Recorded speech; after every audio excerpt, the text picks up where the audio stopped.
Selamat malam para sobat-sobat yang saya cintai, jumpa lagi di kanal YouTube-nya Pak Digun. Oke para sobat, seperti biasa di malam hari ini kita akan ngobrol-ngobrol santai seputaran Priaman. Jadi teman-teman, saat ini kalau di medsos banyak sekali ya tokoh-tokoh Priaman yang memang kemudian menawarkan produk mereka, menawarkan ternakan mereka, menawarkan koleksi ayam mereka dengan berbagai macam promosi ya, baik cerita dari ayam impor gitu kan, ngambil dari Mr. A, Mr. B, Mr. C, keturunan lainnya si C, keturunan lainnya si B, berbagai macam. Tapi yang jelas teman-teman, ketika kita mau beli ataupun ketika kita mau transaksi ya, paling enggak kita lihat siapakah peternak itu, apakah betul dia peternak atau kemudian ataukah dia importir gitu kan. Kan ada yang ngakunya kemudian peternak, tapi kemudian ketika live streaming atau sekali nongol kemudian banyak netizen yang nanya, "Bang, tolong dong spill kandangnya," gitu. Spill dong kandang-kandang ternakannya. Pasti malah ngeles ya.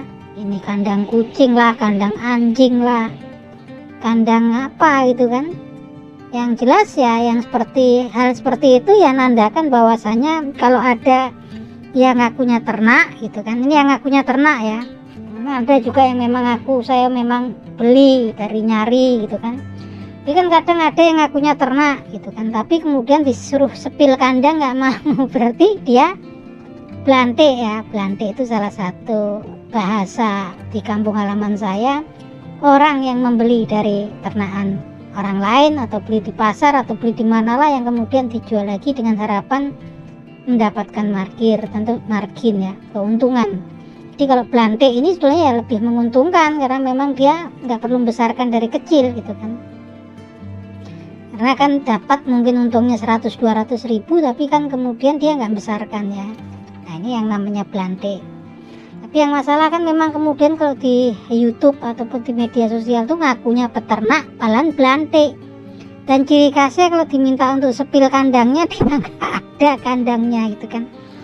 Kalau saya sendiri selalu bilang pada orang-orang yang nyawa cari ayam ke saya nyari kadang-kadang gitu kan, nyari dari orang-orang yang ternak, kemudian yang di test drive di pasar gitu kan.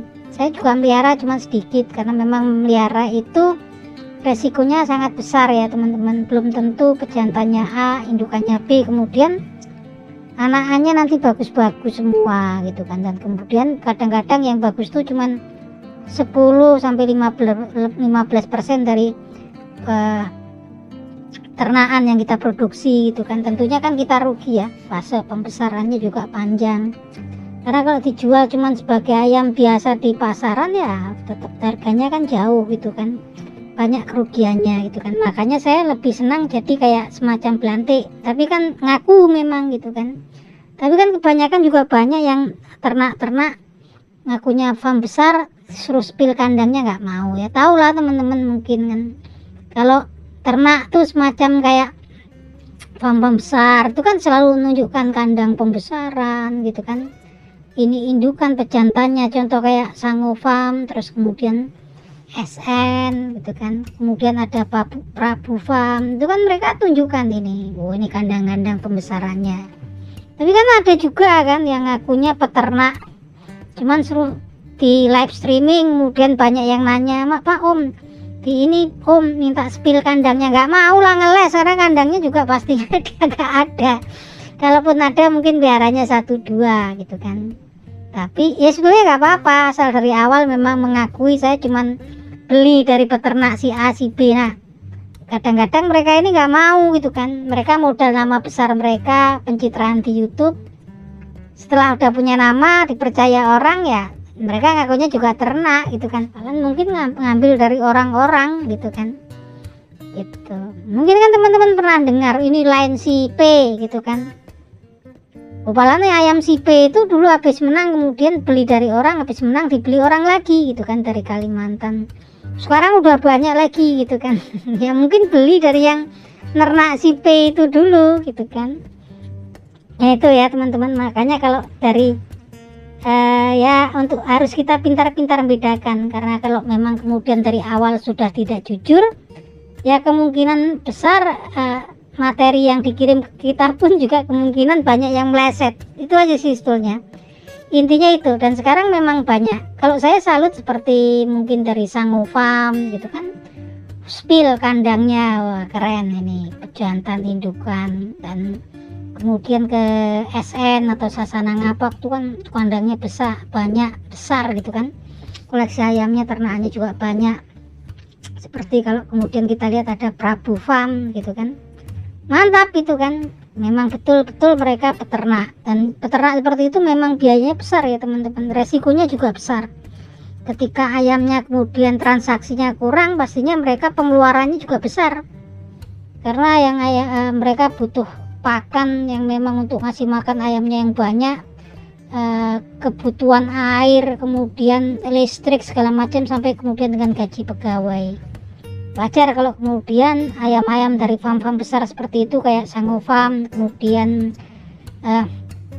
SN, ataupun kemudian kayak ada ya Rizaldi Farm kalau di di Medan sana gitu kan, ya ayamnya pastinya juga harganya mahal ya, karena memang biaya pengeluaran mereka besar untuk farm mereka gitu kan.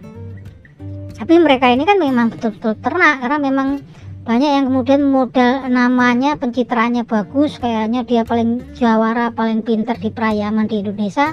Tapi kalau kemudian saya lihat tuh banyak yang minta, Om di spill kandangnya, kandang apa gitu kan, kandang apa gitu, kandang domba kah, kandang anjing malam gitu ngapain gitu kan.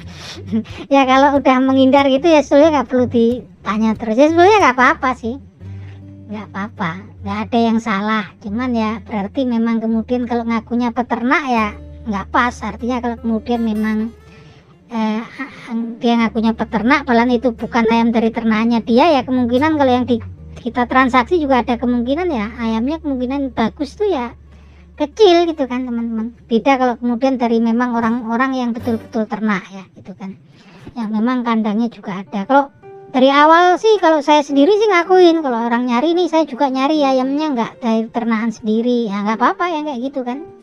Yang penting memang ada trust, ada kepercayaan antara pembeli dan penjualnya. Saya selalu bilang kalau ada yang nyari ke saya pun, saya cuma nyari dari sono, mungkin lihat orang yang test drive yang bagus baru kita cari gitu kan.